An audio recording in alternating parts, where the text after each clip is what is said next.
I now call to order the Society's 2,375th meeting in the 146th year since its founding in 1871.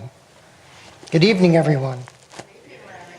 My name is Larry Milstein. I am the president of PSW, the oldest scientific society of Washington, D.C., committed to providing a forum to further scientific understanding and inquiry. Welcome to our members and guests to tonight's lecture by Deborah Lear.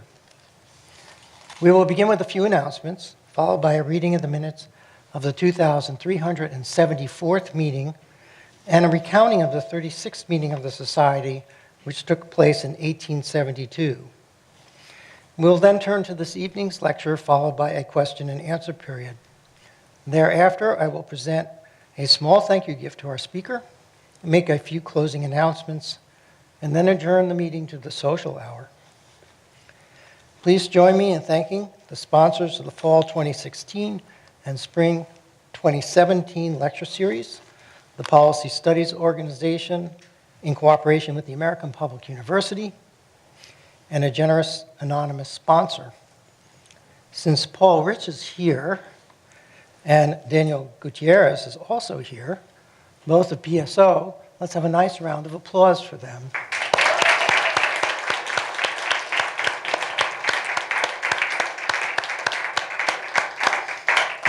And I should say that Paul and PSO supports PSW in ways that go way beyond just supporting us with some donation.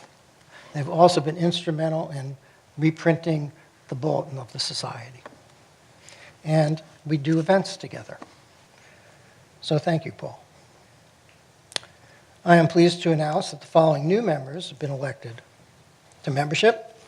Megan Reske, a high school science teacher interested in genetics, molecular biology, and space travel, who comes to PSW through the PSW Meetup Group. Chris Carberry, CEO of Explore Mars, Inc., interested in nanotechnology, biomedical research, space exploration, and exobiology, who comes to PSW through a colleague. Yorgos Zoto, a data scientist and full-stack developer with Hughes Network Systems, interested in big data, data analytics, data visualization, web development, and space travel, who comes to PSW through the PSW Meetup Group.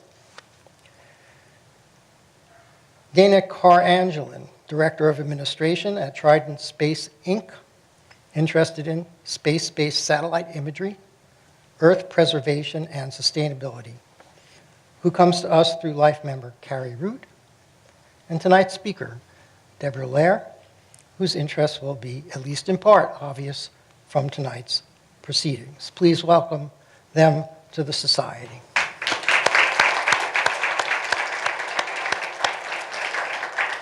If any of our new members are here tonight, please see me to pick up your reprint of Volume 1 of the PSW Bulletin, personally signed by me,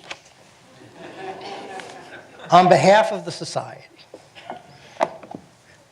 And you can learn something about PSW founders and why they chose to name this the Philosophical Society of Washington, and instead of something more descriptive like the Science Society of Washington, or the Potomac Science Society, or something else that would denote to us today that we are about science and not about philosophy. I hesitate to use the word because it just means love of knowledge, right? The minutes of the previous meeting's lecture on The Next Space Race by Brett Alexander will now be read by Membership Chair James Heelan, who is standing in for Recording Secretary Preston Thomas. Preston is in Tanzania, which is said by some New Yorkers as Tanzania, which I have to admit that includes me as well as the current president. He's there climbing Mount Kilimanjaro, which, in keeping with PSW tradition and the work of PSW founders and notable members, he claims to be doing to obtain accurate temperature measurements up to 16,000 feet. James, the podium is yours. In the Powell Auditorium of the Cosmos Club in Washington, D.C., President Larry Milstein called the 2,374th meeting of the Society to order on Friday, February 24th, 2017, at 8 o'clock p.m. He announced the order of business and introduced new members. He then presented an award to former President Bill Maish on his retirement from the General Committee after many decades of service. Membership Chair James Heelan read the minutes of the previous meeting, and they were approved without modification. President Milstein then presented a summary of the 36th meeting of the Society, held in 1872, and then introduced the speaker for the evening, Breton Alexander, Director of Business Development and Strategy for Blue Origin, in his lecture on The Next Space Race, Opening Space to All. Mr. Alexander began by discussing the first space race between the United States and the Soviet Union to get to the moon, and the absolutely blistering pace of technological development it spurred, not seen before or since. People then expected space travel to be commonplace in the near future, he said, but now, 55 years later, only 549 people have made it to orbit. He attributed the deceleration to the government-driven nature of spaceflight, high costs, and a failure to develop reusable hardware. The next space race, he said, is about making space safe, affordable, reliable, and accessible to all. It will be driven by individuals and the companies they found, like Blue Origin, SpaceX, Virgin Galactic, and Vulcan Group. Blue Origin, he said, founded and funded by billionaire Jeff Bezos, is focused on making it possible for millions of people to live in space, not on short-term monetary return on investment. The safest airplane, he said, that you fly is the one you just got off of. You know it works. For Blue Origin, the key to winning the space race is to have the same reusability for spacecraft. Blue Origin's first objective has been the development of New Shepard, a rocket with a 6-person capacity that travels above the 100 kilometers above the Earth, the internationally recognized boundary of space. This project has culminated in the same New Shepard engines and vehicle reaching suborbital flight 5 times in a row. Mr. Alexander described the technology developed for New Shepard that allows it to take off and land vertically. He called it the first rocket designed to fly in both directions, with movable rocket fins at its base and a ring fin at its top, keeping it stably oriented even in 130-mile winds at high altitude.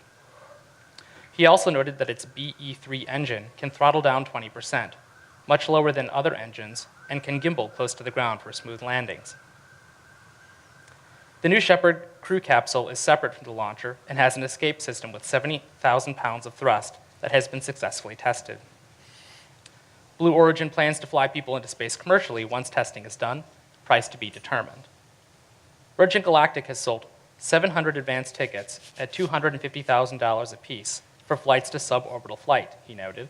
While this is encouraging, he said, the market for suborbital flight is still unknown. The next step for Blue Origin is orbital flight, he said, and the development of the New Glenn rocket powered by BE-4 engines. New Glenn will be reusable and designed to fly people and commercial payloads. It will be large, almost as large as the Apollo Saturn V. Nevertheless, New Glenn will be the smallest orbital rocket that Blue Origin intends to build, as cost effectiveness and efficiency increase with size. Mr. Alexander then discussed the suborbital work of Virgin Galactic, funded by Richard Branson.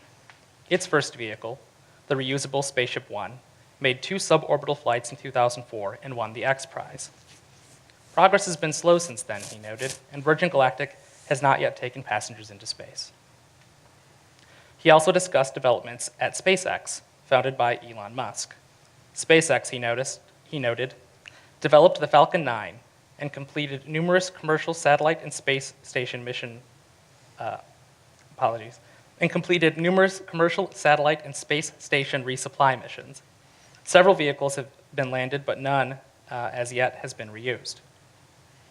He told us that NASA pays approximately $75 million per astronaut to Russia for transportation to and from the International Space Station. Commercial competition, he said, will provide the same service for less in the near future. He noted SpaceX has a contract with NASA to take astronauts to the space station by the end of the decade, and SpaceX's goal is the development of much larger launch vehicles to take people to Mars and to begin a permanent manned presence there. Mr. Alexander reiterated that engine technology is the key to less expensive access to space and is crucial to vertical landing, reusable vehicles. Blue Origin, he said, is developing a new engine capable of providing 70,000 horsepower using liquefied natural gas, a kind of engine that has never been done before. Liquefied natural gas, he noted, is more efficient on a mass basis than other rocket fuel, is cleaner, is less expensive, and is available, as he called it, a side benefit of fracking. Blue Origin plans to use 7 of these new engines to take New Glenn to orbit. Mr. Alexander ended by pointing out that commercial spaceflight is almost uniquely American and will advance the United States far beyond other countries as the leader in space travel. President Milstein then invited questions from the audience. One questioner asked, "What comes next for Blue Origin after spaceflight into orbit?" Mr. Alexander responded that the next vehicle, called New Armstrong, will be, as he said, a very, very big rocket, but he would not provide details about New Armstrong. Another questioner asked why Blue Origin is focused on rockets as opposed to airplane-like vehicles, and Mr. Alexander explained that airplane-like vehicles do not scale well, whereas rockets do, and scale up is crucial to making spaceflight truly affordable. After the question and answer period, President Milstein thanked the speaker, made the usual housekeeping announcements, and invited guests to join the society. At 9:58 p.m., President Milstein adjourned the 2,374th meeting of the society to the social hour. Temperature, 22°C. Weather, clear. Attendance, 135. Respectfully submitted, James Heelan, Membership Chair.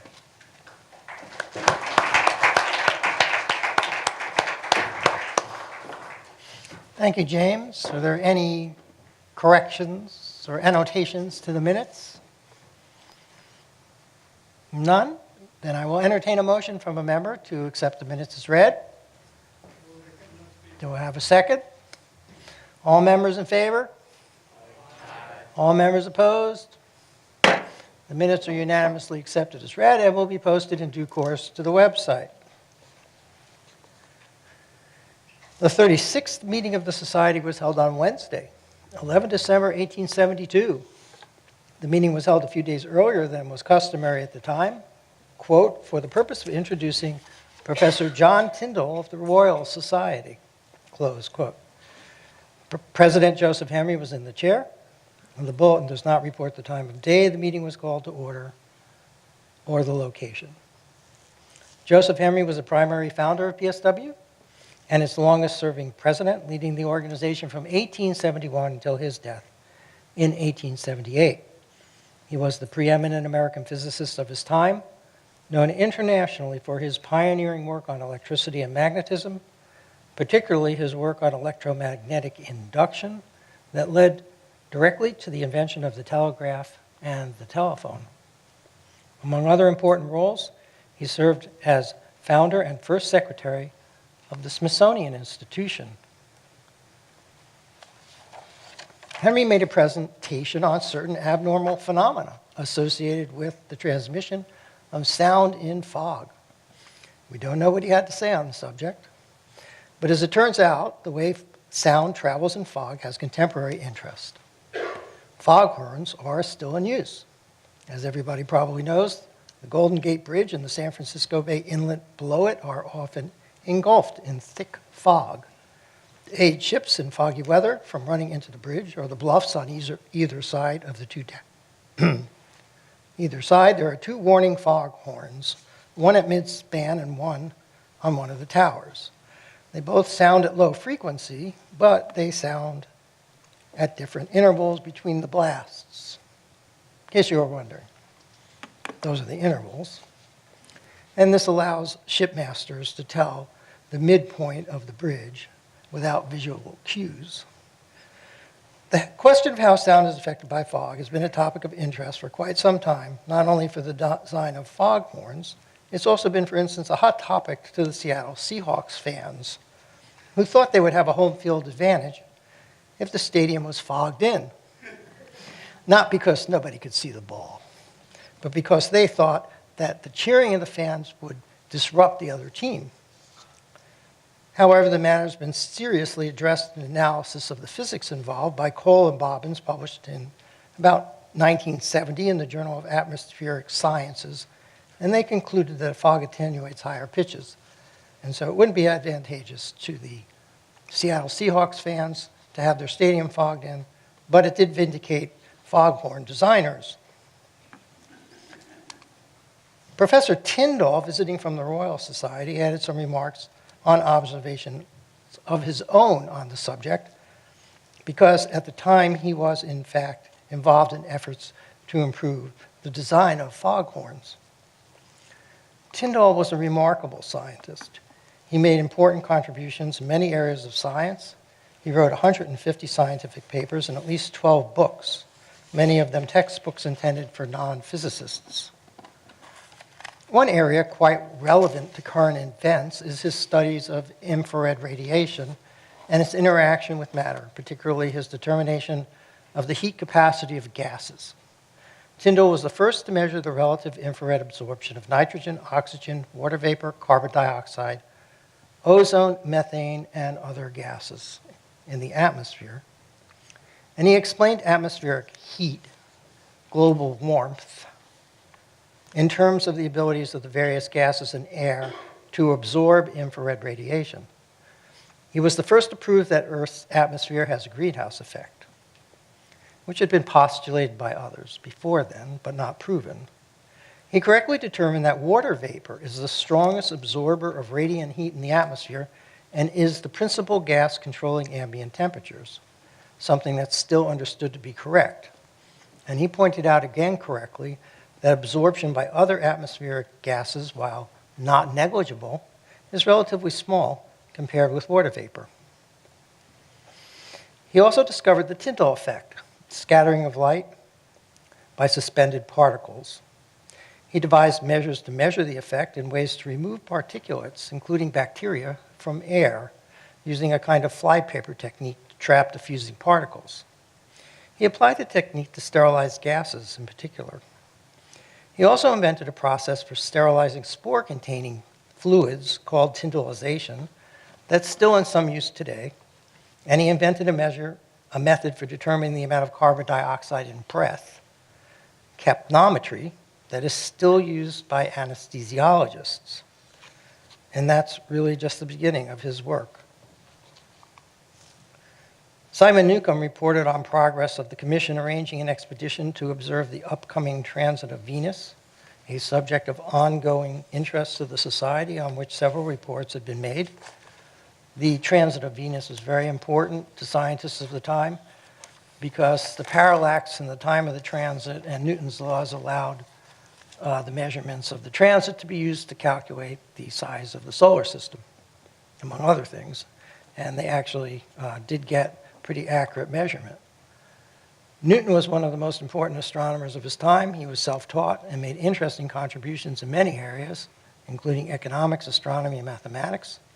He was very actively involved in leadership roles in many organizations, including the American Astronomical Society, still going strong, of which he was a founder and first president, the AAAS, and the American Mathematical Association, both of which he served as president, and the National Academy of Science, which he served as vice president.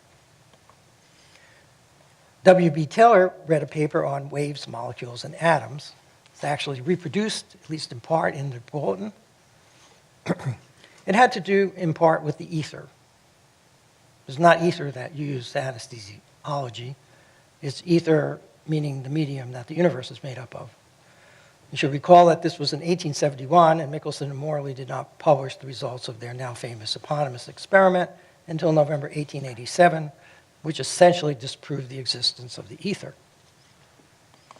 I don't have much information on Mr. Taylor beyond his participation in these meetings and his authoring a book on gravitation.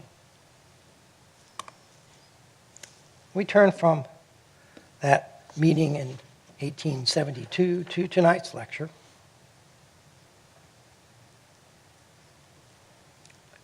And it's my pleasure to introduce tonight's speaker, Deborah Lehr. Deborah is the founder and chairman of the Antiquities Coalition, where she leads a diverse team of experts fighting against looting and trafficking in our shared cultural heritage by organized crime and terrorists, especially in the war-racked areas of the Middle East and Asia.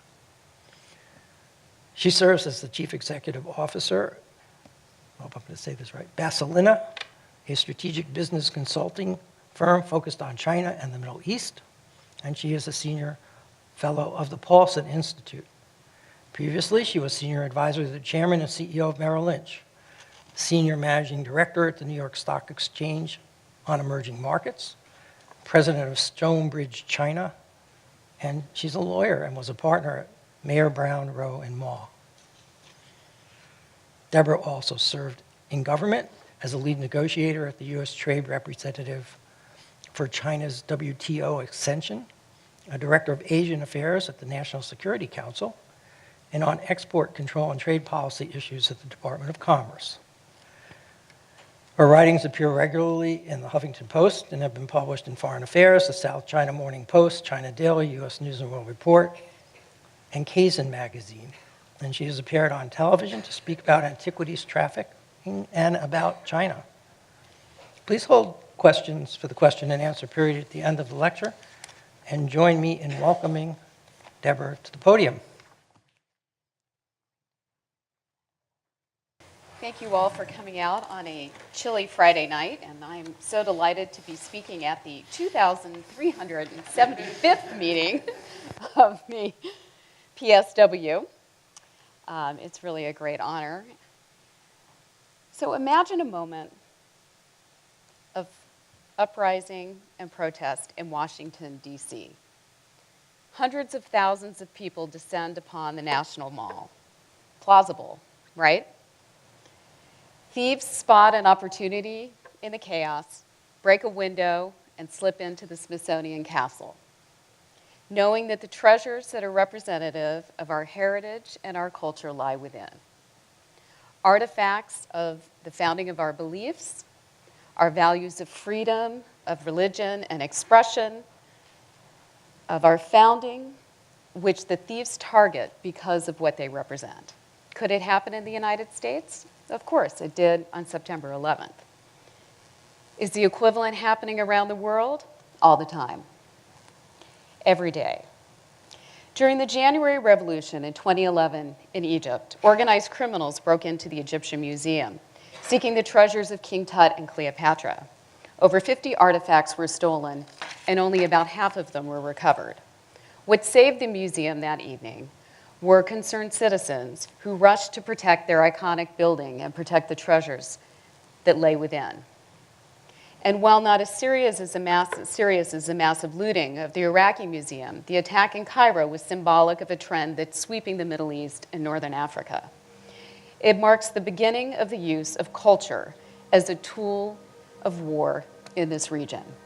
And as you can see from this map that we developed, it is the terrorist organizations that are operating across the Middle East and the destruction and the path of destruction that they have wrought in these countries, and how they are making money from antiquities trafficking in the area. Not since the looting by the Nazis during World War II have we seen a more calculated and widespread use of antiquities looting and destruction to do harm. Violent extremist organizations, such as ISIS, are deploying a new method of attack in their deadly strategy for the creation of an Islamic caliphate. Certainly, antiquities looting has been taking place for thousands and thousands of years, since there was buried treasure, and it's happening around the world. But ISIS and its sympathizers have taken it to a new level. It's a tool that lands them on the front page of global newspapers and in the social media. It strikes at the economy of its victims. It intimidates the local population, and it eradicates the past, all while bringing in millions of dollars to fund their deadly cause. And they're intentionally targeting the symbols of our own cultures as a means to destroy our spirit. This destruction is an act of cultural cleansing, the systematic destruction of antiquities, declared UNESCO Director General Irina Bokova, and it's classifiable as a war crime. But let me go back to Egypt and go back to where we started, and I'm so glad that Dr. Eric Klein is with us this evening, who was there at the beginning. As you can see from the satellite imagery, after the January 2011 revolution in Egypt, we started hearing reports of massive looting. Sites across Egypt near the pyramids, Saqqara, Dashur, everywhere except Luxor, where actually a lot of the local population had formed groups to go and actually protect the Valley of the Kings and the Valley of the Queens. So the illegal digging, as you can see, was going across Egypt. And we went to ground truth and walked through the sites. And if you will recall, the police force by that time had basically broken down and gone into hiding. And the military was securing the country, so many of these sites were left open. Based on the imagery, we could see where tombs had actually been discovered. And we followed up, as you can see here, by a trip to Egypt to walk through the sites ourselves. And it was heartbreaking to see many of the bulldozed structures in this corner. It's a storage unit that had been broken into. Tombs had been randomly dug. Young children are typically sent into them because they're small entrances searching for any kind of treasure that they can find. Often because it's not a professional excavation, these structures collapse and many young children lost their lives in the process. And we could even see that's from an old sarcophagus, but you could see mummy wrappings and even bones strewn across the desert. There's a clear pattern in the cultural racketeering that started in the work that other archaeologists saw with the looting that took place in Iraq, continued in Egypt, and continues on to other countries that we're seeing in the Middle East. First, they go to where there's obviously artifacts that are known, the museums and the storage units. Then local groups go from people simply digging in their backyard to much more organized gangs who are out digging in the fields to where armed gangs, local mafias, and international criminals come in and start digging in major ways, even sometimes with auction catalogs so that they know precisely what they're looking at.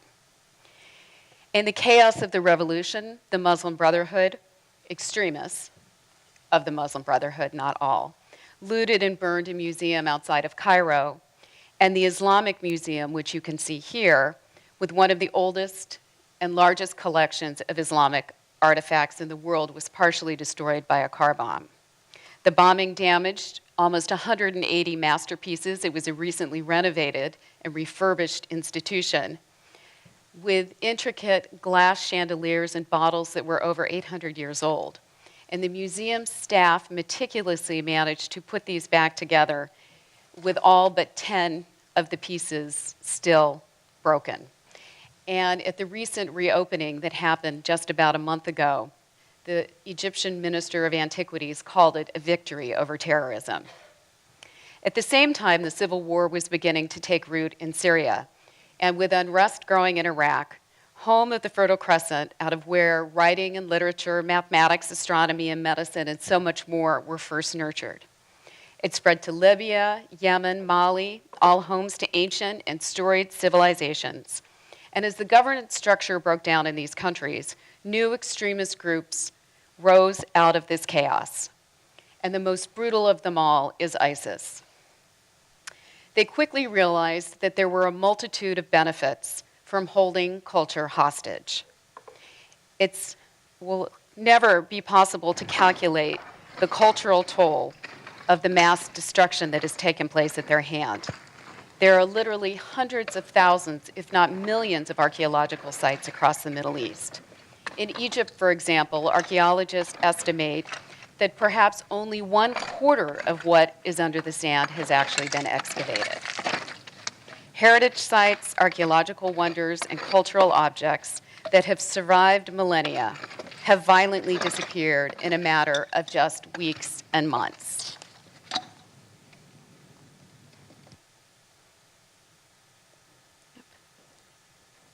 So why do they do this? ISIS justifies its actions as maintaining the purity of the extreme interpretation of Islam. But it's not the Islam that most Muslims believe in. Al-Asaad, which is the most important religious university for the study of Islam, has come out very strongly against their violent interpretation and the destruction of culture. And while they do destroy cultural relics of beliefs other than their own, in reality, the majority of the sites that have come under their attack are actually Islamic. Almost 70% of the total from the work and studies that we have developed. more than the rest of the religious sites combined. But there are also other reasons behind their actions. First, cultural cleansing is a precursor to human genocide. Erasing the past is viewed as a means of erasing the people's future. In short, they use the destruction to terrorize local populations and undermine their cohesiveness. They seek to intimidate those who are under their control and who do not share their extremist views. Erasing a culture's past is an attempt to eliminate the people themselves. And as they seek regime change in countries that oppose them, by weakening their economies and by promoting political instability through attacks against culture, many of the countries in the region are dependent on cultural tourism to create jobs and to grow their economy. In Tunisia, you may recall that there was a shooting at the Bardo Museum of a number of tourists, and as a result, foreign tourism essentially halted. In Egypt, there have been bomb attempts at the pyramids. A suicide bomber was caught at the Temple of Karnak, and they blew up a plane coming from Sharm el-Sheikh filled with Russian tourists, which was actually their #1 source of tourism revenues. Russia stopped any travel at the time. As I said earlier, their destruction brings them headlines from around the world. Just this week, as you know, Mosul has been liberated, and these are some of the initial photographs coming out of the museum. Earlier in the video that I showed, they were using it as a means to promote their work on social media, which received headlines around the world. They've continued their destruction recently through this. This is Nimrud in Iraq, where they essentially blew up the ancient city. And Palmyra, I'm sure many of you have seen, they've gone through and targeted a number of the ancient temples that have survived for 4,000 years. They've gone through the hands of different religions and different conquerors, but under the threat of ISIS, they have eliminated a number of these historic structures. ISIS beheaded Dr. al-Asaad, who was known as the father of Palmyra, because he would not tell them where a number of the treasures had been hidden away. And he reminds us of many of those archaeologists who are in Syria and Iraq and Egypt and Libya and Yemen and Mali, where all of this is going on, who were working so hard to keep the antiquities safe. The reality is that ISIS is motivated by power and by profit. And they have a sophisticated understanding of how to use social media, as we saw through these videos. But the dark secret that's not seen on these films is they also loot all these sites before they destroy them. And it's trafficking these antiquities, which now has become, with oil and kidnapping, one of their top sources of revenue. This is Abu Sayyaf, who used to be essentially the chief financial officer for ISIS. And on the night of May 15th, 2015, US Special Forces led a mission in eastern Syria to capture him. He was the proclaimed emir of oil and gas. And at the time, ISIS trade in natural resources had already been well documented, along with their thriving trade in extortion and kidnapping. But the Special Forces uncovered proof that ISIS had developed another critical stream of revenue: art ripped from the archaeological ruins in the cradle of civilization. A treasure trove of documents exposed this explicit trade in detail. They confirmed earlier warnings from experts that ISIS antiquities operations are far more systematic and opportunistic than we had believed. This information in these documents were really the smoking gun that confirmed all of these linkages. Its cultural racketeering is industrial, methodical, and strictly controlled from the highest levels of the organization. Essentially, ISIS created a ministry of extraction. One part of it focused on oil extraction, another part on antiquities extraction, because when you have millions of sites across the Middle East, essentially it's an endless source of opportunity. And then they divided the antiquities ministry by geographical location and by activity. In addition, they issued a ban on anyone looting without, or excavating as they would call it, without a permit. And the penalties for violating the ban would be in accordance with Sharia courts, which could range from beatings to beheadings. They issued detailed excavation permits on the amount of time you were allowed to excavate and where you could conduct these excavations. And they were meticulous in keeping records and their receipts. Receipts that were found at this site showed that in a 3-month period, they had gathered $1.5 million from the antiquities trade, $5 million on an annual basis. Satellite imagery shows the destruction that can be seen actually from space of this area. These are some of the images that were recovered from computers that were seized at the time. And as you will recall, when they were having the destruction in the Mosul Museum, they were said they were doing it to get rid of the false idols. The reality is they were taking the items out, and these actually were even found with the museum inventory numbers on them, and they were destined to be sold. These are items that were actually found in the compound. In the chart here, you can see the very sophisticated way that they were handling then the actual trade once the items had been looted. The Ministry of Antiquities, the looting license and permits, and then they have a very detailed time frame for who gets to benefit from the sale. If you can sell within 35 days or weeks, 80% goes to the looter, 20% was a tax that went to ISIS, and the longer it took you to sell something, the less of a profit you were able to get until they took it to, if it didn't sell, to their own auction houses, which they run in Raqqa. There's a lot that ISIS can buy with $1 million. And Assyrian antiquities go for some of the highest prices in the Western auction world. So who's buying these antiquities? You don't need to go to Iraq, Syria, or Egypt to find them.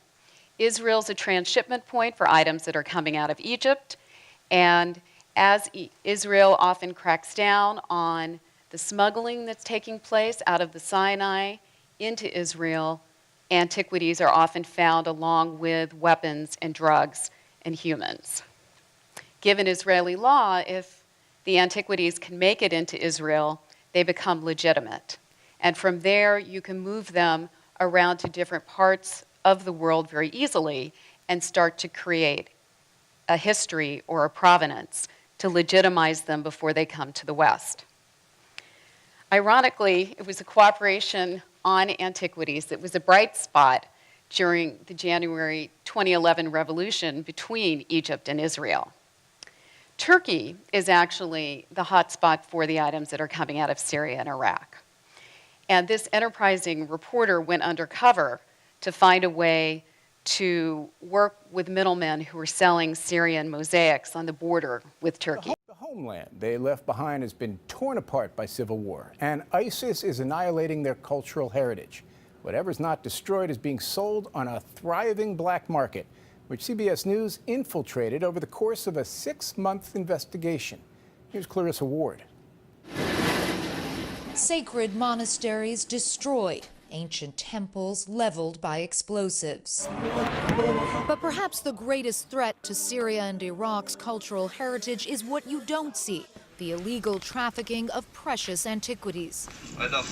To get a first-hand look at this underground world, our producer posed as a buyer and made contact through social media with Omar, a Syrian living in Turkey who offers looted Syrian artifacts to international buyers.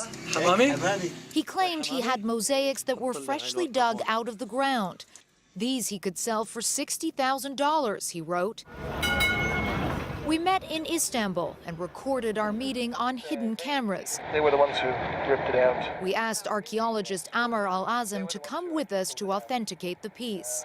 Yeah. Two nervous young Syrians took us to a rundown apartment on the outskirts of town and showed us this. It's beautiful. A nearly 2,000-year-old Roman mosaic, and as we learned later, potentially worth $100,000. It was in Syria.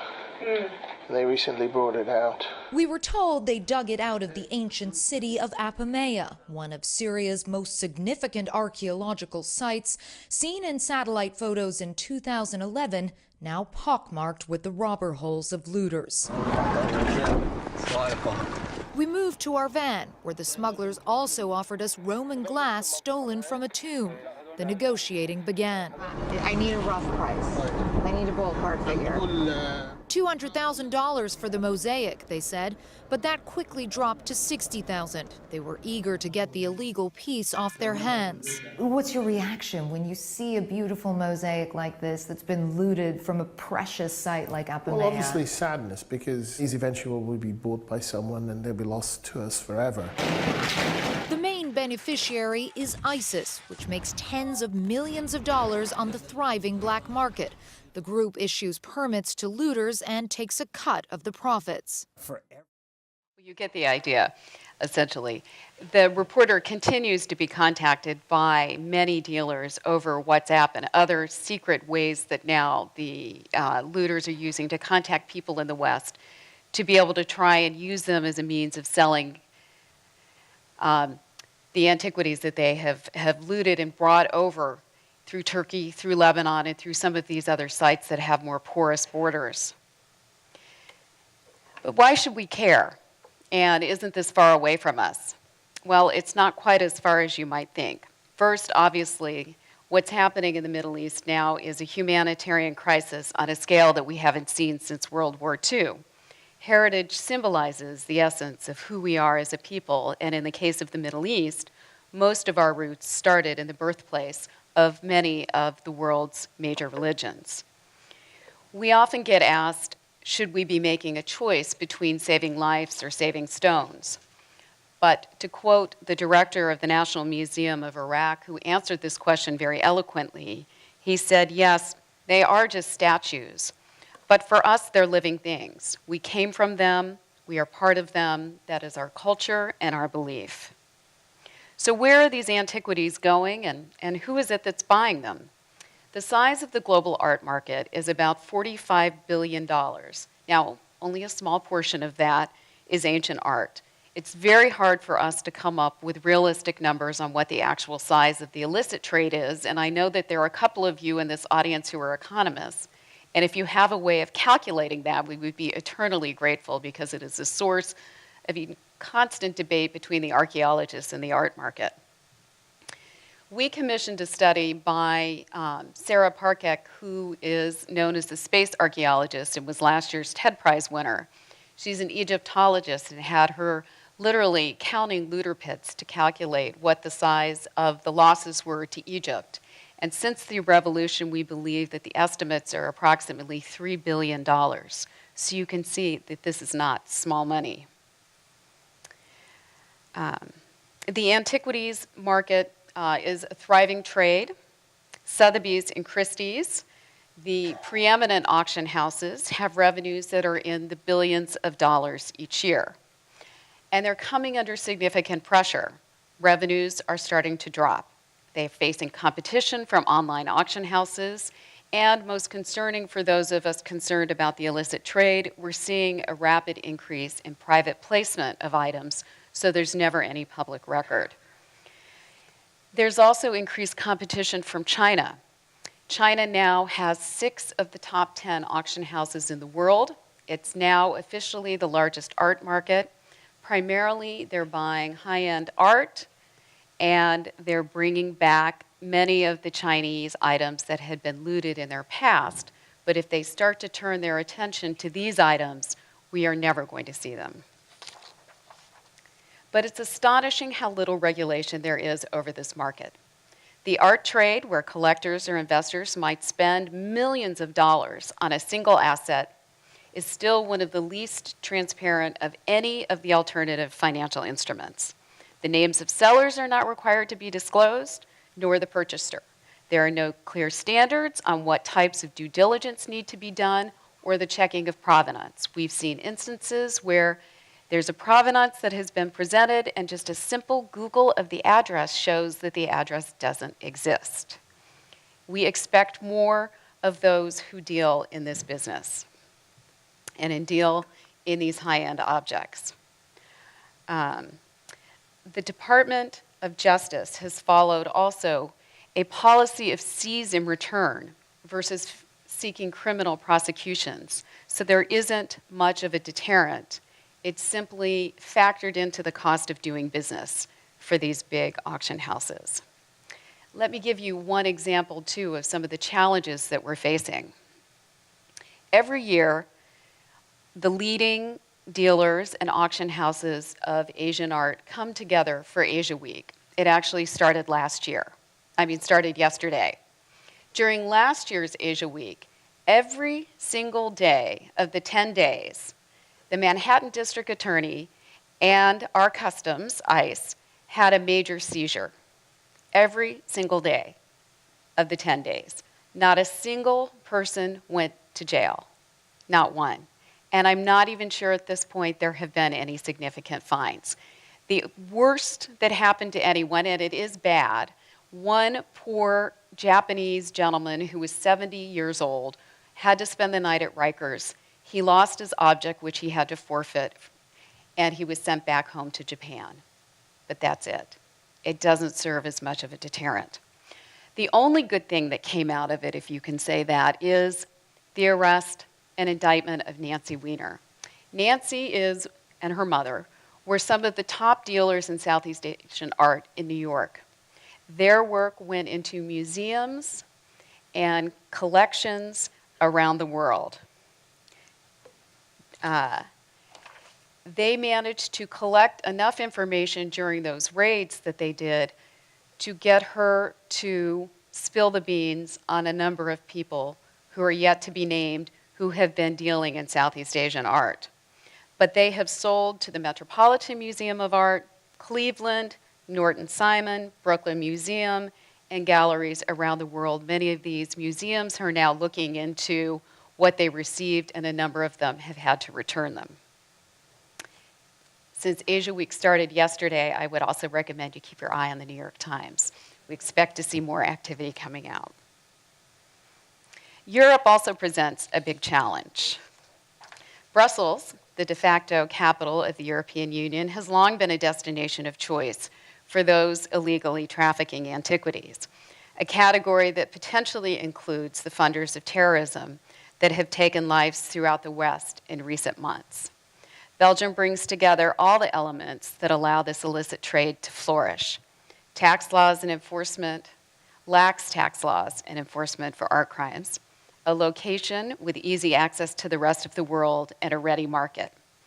Dealers there are known to have dealt in Taliban-looted art and antiquities, and instead of beefing up security, Brussels recently disbanded their art crime squad. Brussels is also home to terror cells dependent on criminal activity to fund violence.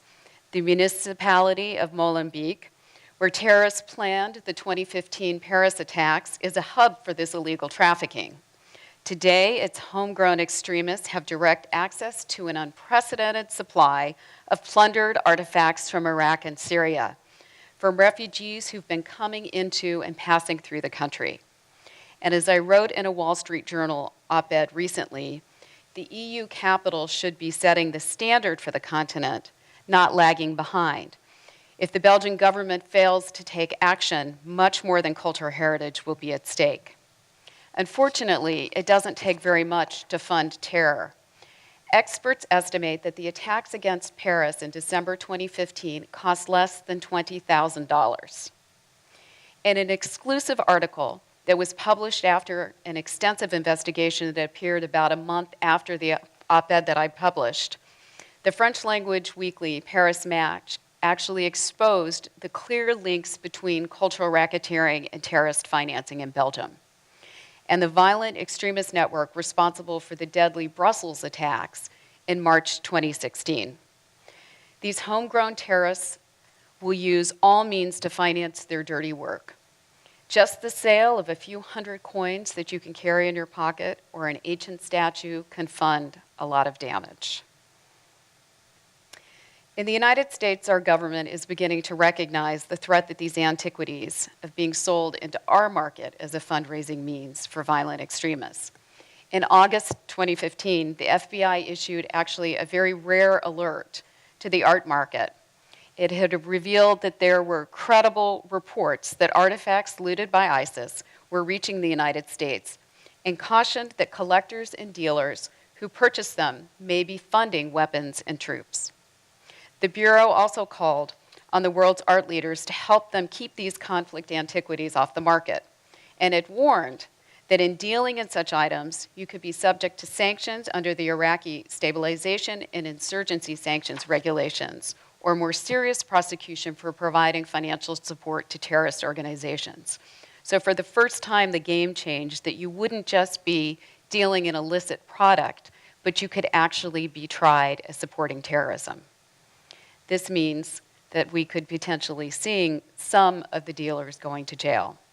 The Department of Justice also expanded the award that they had been providing for just oil and information that led to the trafficking in oil to actually then cover antiquities as well, with awards up to $10 million as a possibility of being granted for anyone leading to tips that could help track down some of these terrorists. So I painted, I think, a very bleak picture of the challenges being faced, but there is still some potential for hope. Traditionally, the issue of looting of antiquities has been dealt with as a cultural issue. Typically, the Ministry of Antiquities or Culture in a country, if a country actually has one, which we don't in the United States, it's handled by the Department of State, it's the weakest in the bureaucracy and typically the least well-funded. They don't have the resources or the capabilities to take on global criminal networks, nor can they face the challenges of bringing down these cultural racketeers. So in order for this crime, which the FBI has ranked as one of the top 5 global crimes, it requires the necessary political will at very senior levels of government. And we're starting to see that building. Granting it's a very tough fight, but over the past 2 years, we have started to see world leaders, including the Pope, recognizing this threat of cultural genocide. It's also very difficult to tell the difference between a legitimate and an illicit antiquity. It's easy if you take a look at cocaine, you know immediately it's illegal. But how do you tell the difference between a legitimate ancient pot and an illicit ancient pot? And so it requires a lot of raising awareness in the process and education. International institutions are also starting to take notice. In the last 3 years, we've seen 2 resolutions passed at the United Nations calling for greater protections for Iraq and Syria. And actually, France and Italy are currently working on a 3rd. And UNESCO, while not truly a crisis organization, has been tireless in raising awareness around the globe and trying to bring some kind of capacity building to these countries to help them. But it's also something that is not just unique to any single one country, and nor can any single one country in the Middle East solve this problem. They really need to start to work together to see if they can coordinate resources and generally work to be part of the solution. The Antiquities Coalition started 2 years ago a conference that brings together ministers from the Arab League to meet to coordinate efforts. We had the first meeting 2 years ago in Cairo with the result of bringing together ministers from 10 countries, and for the first time having a ministerial level declaration put out, the Cairo communique, which laid out a plan of action for these countries of ways to work together. Last year, we had 17 ministers join together in Jordan, and this year we'll be back in Cairo hoping for many more. And in Jordan, the MENA task force, which is representatives of each of the 17 countries, have come up with a plan of action of how they can work together to address these issues through capacity building, cultural memorandum of understanding, which are agreements that can be signed with demand countries to allow countries like the United States to close our markets and provide cultural aid, information sharing amongst them on how best to work together and to check provenances and upcoming sales, and awareness campaigns both here in the United States, across Europe, and in the domestic countries. and jobs. Ultimately, we believe that the solution over the long term is in trying to create economic opportunities around these archaeological sites, to create vested interest in the local communities, to have a way and a means of protecting them. We have another success that we're very proud of. For the past 3 years, we have been working to get the first agreement signed between a Middle Eastern country and the United States on cultural heritage. And while it took 2 years, which unbelievably is record time in the United States for an emergency agreement, in December, the Foreign Minister of Egypt, Sama Shokri, and Secretary Kerry signed this agreement, which is related to, as I said, providing a basis to close our markets to Egyptian antiquities. And this is now setting the standard for other countries, as we're now seeing Libya, Morocco, Tunisia, and others around the region who have submitted requests to start negotiating these agreements with the State Department as well. The State Department, as I said, has the authority for cultural heritage, and we're hoping to see them take a much more active role in this upcoming year and not see it simply as a cultural issue, but as part of the core of their foreign policy, particularly in the Middle East and these crisis countries. But to help provide them with some advice and guidance, we have created a task force that was composed of a diverse group of experts from the intelligence community, law enforcement, lawyers, archaeologists, of course, museums, foreign experts and former diplomats, to come up with a series of recommendations for the U.S. government and Capitol Hill on steps we think that they should be taking. They range from simple things like it would make sense to have somebody at the Department of Justice, if they're tasked with actually prosecuting art crimes, to have someone who had an expertise in archaeology and antiquities. They have done that in the case of wildlife, and they've seen the cases, of course, logically, the number of cases that they're prosecuting has gone up. We'd like to see the same thing done in antiquities.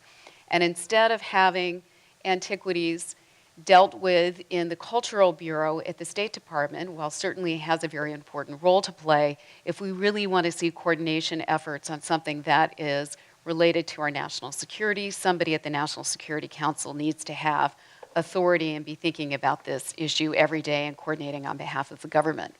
So far, we've had a number of these recommendations that have been implemented, including legislation that has provided the opportunity to stop Syrian antiquities coming into the country, and we hope to see many more of those. We've also been convening on the margins of the United Nations. We have been bringing together ambassadors and foreign ministers, museum directors, archaeological institutes to come up with ways that these groups can also cooperate. But the missing element, and this is what our next big task is working with the art market, with the auction houses, with the major dealers, with those who are the ones who are selling these potentially illicit antiquities. And while we've had a few initial meetings, it's a very slow process because even within the community, there are very different views on the level of both transparency but also coordination that they should undertake. Museums spend a fair amount of time doing due diligence. Some of the dealers claim it's very difficult for them, so they don't engage in any kind of due diligence on behalf of their clients and checking of provenance. So they become, obviously, a conduit for dealing in these types of antiquities. This is the legislation that we had passed related to Syria last year. And then the question is, what can all of you do? There are a number of steps that the community can take to be helpful. First, obviously, don't purchase antiquities coming from conflict regions. And if you are going to collect them, make sure you have checked very carefully the provenance of what you're buying. Engage in social media and raise awareness over how it can help. Join the conversation. And when overseas, try not to buy antiquities, or if you are, buy things in local communities around archaeological sites that provide the economic opportunities. So while this work is sometimes depressing, certainly it's never dull. And sometimes we feel a little bit like we're in a movie where we have the bad guys with ISIS and the dealers and a variety of people, and we have the good guys who actually, many of them are women that we find in this process. And with Indiana Jones rumored to be coming out with a new movie, we're hoping that this time he will go from being a tomb raider to a tomb saver. So many thanks for tonight, and we appreciate you being here.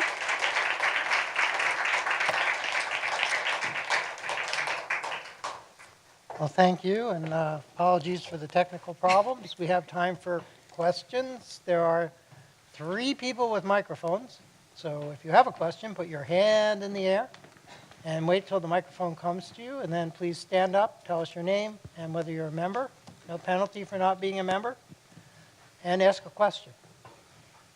David Rosen, lifetime member. What is Daesh? You refer to Daesh and ISIS interchangeably, but I'm not sure what the difference is. It's the Arabic name for ISIS.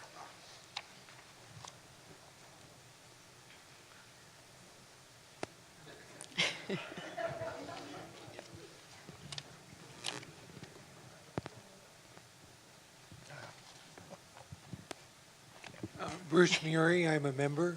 Yes. Sorry, a recent member. Have you found that the congressional and political interest in this problem is bipartisan in the United States, or does it tend to be one-sided? And if so, is the new administration aware of this problem? Are they showing any interest in it at this point? On the first question, it's very bipartisan. There's been support from both the Democrats and the Republicans who've been very helpful.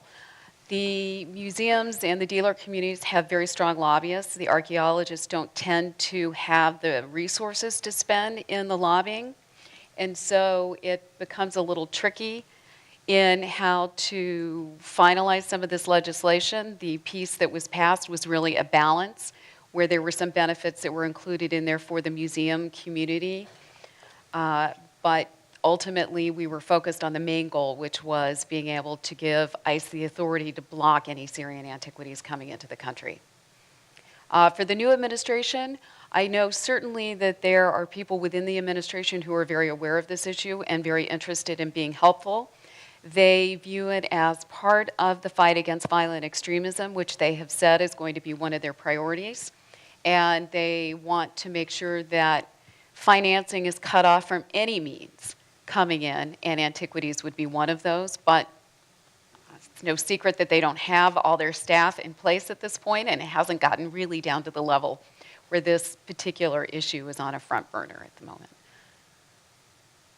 Any other questions? Okay. One in the back. I don't want to make too many predictions, but I'm Could you wondering. stand up and tell us your name and whether Yeah, you're a member? I'm Andy. I'm a guest through Meetup. Okay, so my question was, I imagine that sometime within the next year, Raqqa will probably fall, and we will all think that that is a good thing.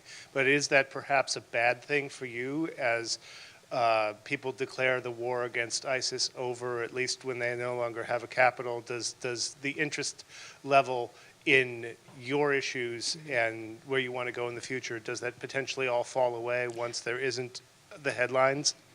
Well, the unfortunate thing is that there are violent extremists operating all over the region. And so, yes, it's no question it's been helpful to have this be front page news.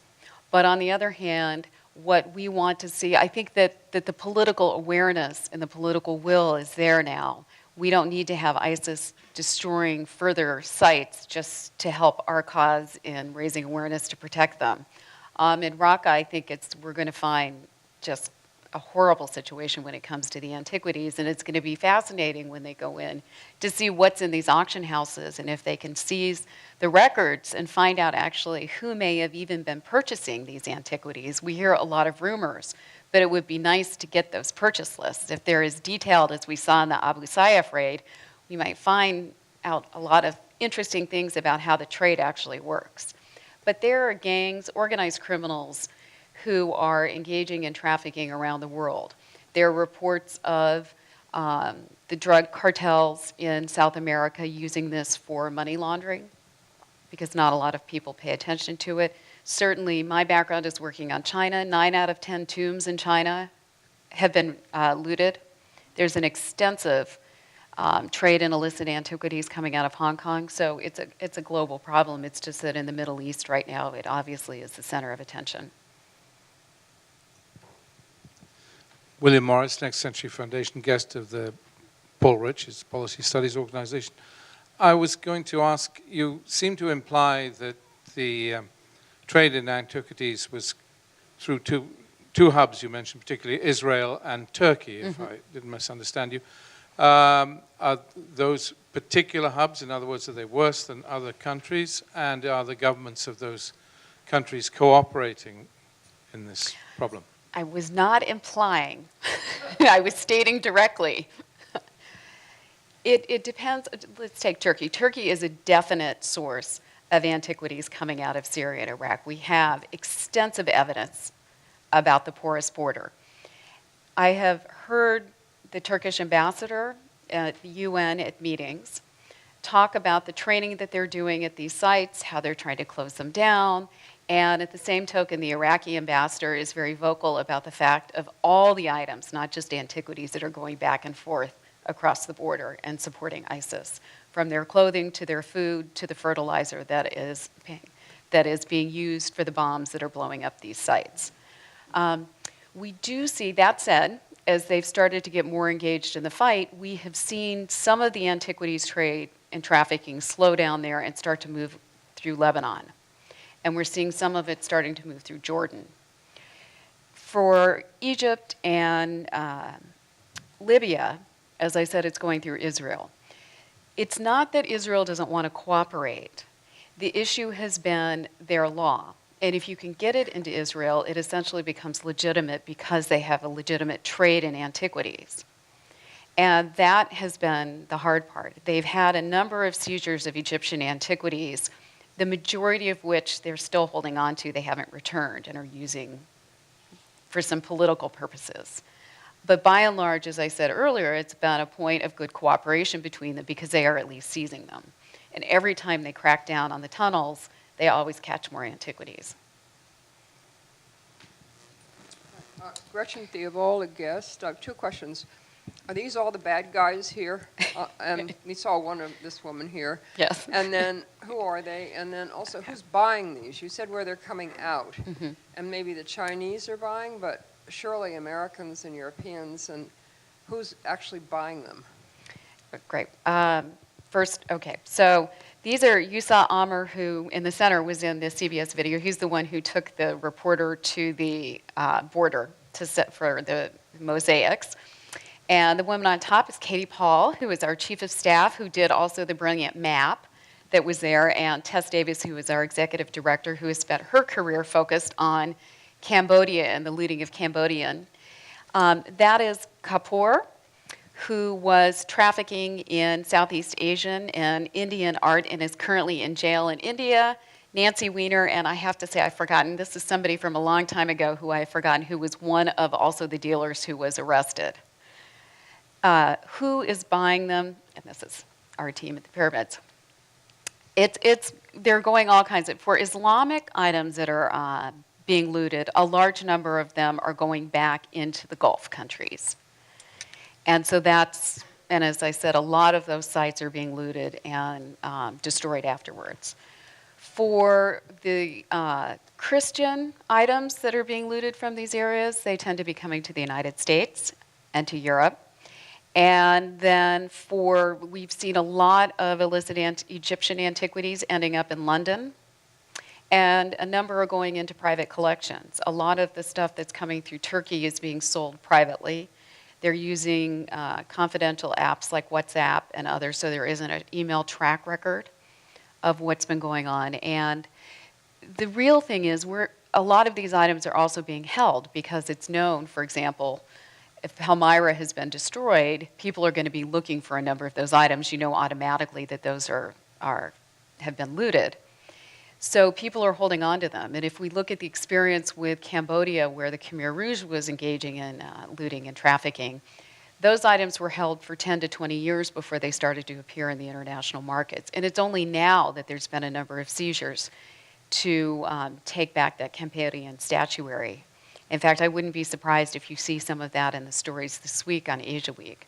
There was a story in the New York Times, was it Monday, with the start, that was talking about the Cambodian art still being trafficked. I think there's one in the back there. Yeah, Maurizio Geri from Florence, Italy. I have a question regarding the 3D, the technology. My country, there is a company that are reconstructing the Palmyra Ark with the Oxford Institute of Digital Archaeology. And I was wondering, what do you think about the new technologies, how they can help in this reconstruction? Thank you. Yeah, I think, well, there are two ways to look at the new technologies. One is in the restoration work, right? And it's been very controversial. There's been a group that has been using 3D imagery to kind of recreate some of the arches in Palmyra. That's been a very controversial project because a lot of the Syrian archaeologists that we work with think it's just too soon. For some of the other new technologies that are coming along, there's actually some very exciting opportunities. There's one in particular that's being developed that is almost like a water. Because the key is you want to be able to tag these antiquities somehow. And in the context of a museum, clearly you can do an inventory, you can mark them. If they still have the inventory tag, you know they've been looted. But what about the items that are being newly dug out of the ground? So this is almost a type of, as they call it, smart water that can be sprinkled over the sand.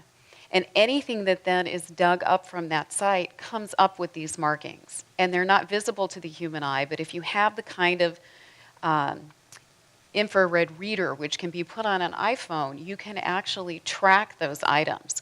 So right now, the cost of many of these new technologies is still prohibitive, but hopefully over time, these will be the kinds of things that we'll be looking to deploy. And also using things like, in Jordan, for example, we have a colleague who's using drones to monitor the sites. That's also the kind of thing that we expect to see more of, although you can imagine it's very politically sensitive if an outsider is doing it versus if the government themselves is doing it to monitor their own sites. I think we had another question over here. Yeah, Stuart Umpleby, I'm a member. Following up on that question, I've heard that the Baghdad Museum project is sort of a model. That is, when people realized the Baghdad Museum was being looted, they gathered up books and postcards and everything and put all of those photographs on a website so that people could check it and see if this was something that came from the Baghdad Museum. It seems to me like that's something that could be done with museums around the world to at least inventory the things we have. As you mentioned, the not yet found items wouldn't be there. But has that become a sort of general practice? It'd probably be a good project for students in cultural anthropology. You are absolutely right, and we wish countries would keep that in mind. We have an agreement our organization has an agreement with the Egyptian government that is now 3 years old. And one of the things we have been trying to do is give them an inventory. We would provide the financing, provide the training, and all of that. But it's a complicated bureaucratic issue. We actually don't have an inventory in the United States of most museums. They have individual inventories, but there's no nationwide one. In Egypt, they only have an inventory of the Cairo Museum, which took 8 years to do. It's an excellent model, but in the case of the Malawi Museum, the one that the Muslim Brotherhood extremists attacked outside of Cairo, they had to go through the same kind of exercise you were talking about. They had to appeal to scholars, to journalists, and others who had photographs of the items to encourage them to send them in, and then use that as a means to go and try and track the artifacts. Obviously, it's very time-consuming, and they lose a lot of time in tracking a lot of these items. So we are very strong proponents of countries. In fact, it's under the convention in UNESCO that most of them have signed. They're obligated to do inventories, but the reality is most of them don't do it. Carl, will be the last question. If we can get a microphone up here. It's coming your way, Carl, right over there. Carl Merrill, I'm a member. Is your society only concerned with current looting? Because looting's been going on from the very beginning. I mean, there are many prominent things in Paris that Napoleon brought back. And of course, we have all the looting that occurred during the Second World War. Does any of that, is that part of your area of interest, or? It's definitely part of our area of interest, but it's not part of our area of focus. We're focused much more on the more recent looting and countries in crisis. Well, thank you very much, both for the talk and your efforts. Great. Should I take the So as a small token of thank you for coming here and spending time with us, and I think also for your work to try and preserve our shared heritage, I'd like to present you with this framed copy of the announcement of your talk, signed by the members of the General Committee on behalf of the membership. Thank you so much. Great. Thank you very much. Thank you.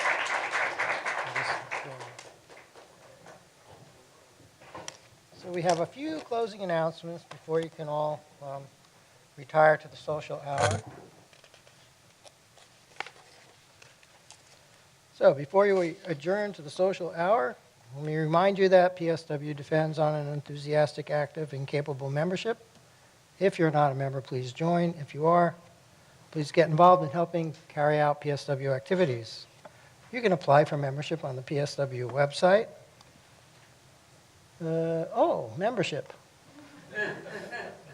All you have to do is click on that button, and you'll get this screen, which has an application for membership, which you can fill out and then go all the way down here. And when you get to the bottom, it'll ask you to pay the dues, which are $37.50 for the half year and $75 for the full year.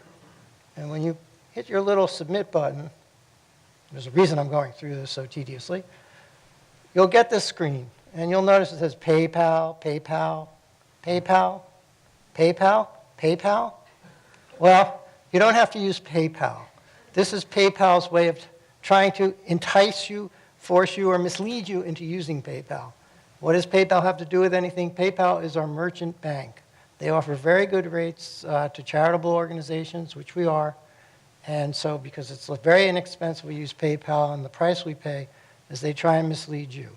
But if you persevere and you come down here and it says continue, continue, I'm not kidding, and you hit on this, you'll get this screen, which will be looking familiar to you, and you can just fill it out and use one of the 4 major credit cards that are in the United States, which hopefully everybody has, and you can pay for your membership. And your application will be forwarded to the General Committee and will be acted on within 48 hours. And presumably, you'll become a member very quickly. Any questions? So all non-members, I expect all of you to fill out the membership form before you leave. Our membership chairman, James Heelan, who read the minutes today, will be happy to help you, as will our corresponding secretary, Robin Taylor, or our esteemed treasurer, who you can recognize by the bow tie, John Ingersoll. So if you have any questions about membership, please ask them. Our next speaker.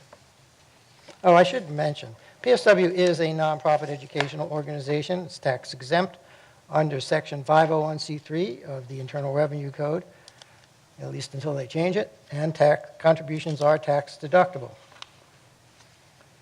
The next lecture, number 2376, will be on March 24th, 2 weeks from today, right here in the Powell Auditorium, and the speaker will be Reed Beeman, Program Director of the Division of Biological Infrastructure in the Directorate for Biological Sciences at the National Science Foundation, and he will be speaking on biological collections, from dark data to a global accessible digital resource documenting life on Earth. There is a connection between that talk and this talk, and that is that he will be talking to some extent about these collections in the Smithsonian Institution, which collects biological specimens that are used all over the world, and it's part of how we know what there is in the diversity of life on Earth. And the digitization cannot substitute for those specimens, but it can make information about them universally available. So we hope to see you then for what promises to be a very informative lecture. Reed's talk will be followed by talk number 2377 by Eric Lindstrom, who is in the Earth Science Division at NASA, and he'll be talking on ocean observation satellites.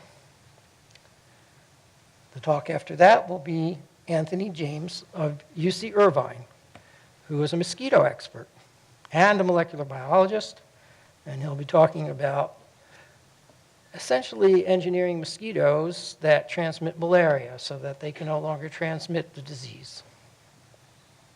So if you're interested in CRISPR, genetic modification, gene drive, and preventing malaria, this would be an excellent talk to attend. And then on May 12th, we have our Henry Lecture. And I believe that our Henry Lecture is going to be an exoplanet fest. And we're going to have 4 prominent speakers who've been studying exoplanets, of which there are something like 6,000 known planets. And we recently had the discovery of a number of Earth-like planets around a small star. And it should be a lot of fun. And I'll be giving you more information about that in due course. So please check the website at regular intervals for updates.